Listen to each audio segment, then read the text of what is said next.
to all. Ciao a tutti, I'm Rosalie from Padua, Italy.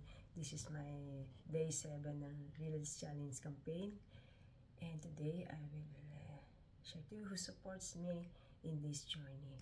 First of all, I'm grateful and thankful to God who guided me and supported me all the time since I started this digital business. At syempre, ang pangalawa, ang pamilya ko, ang aking asawa at ang aking anak.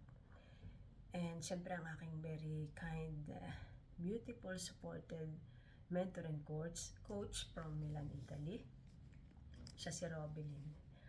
At syempre, ang aming team, ang Italy Eagles, na I appreciated them all the time.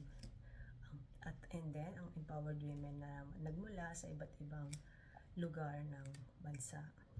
At syempre, yung aking mga partners sa different country also.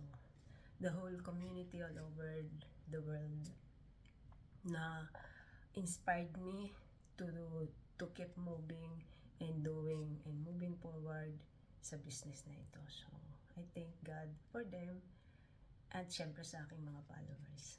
God bless you.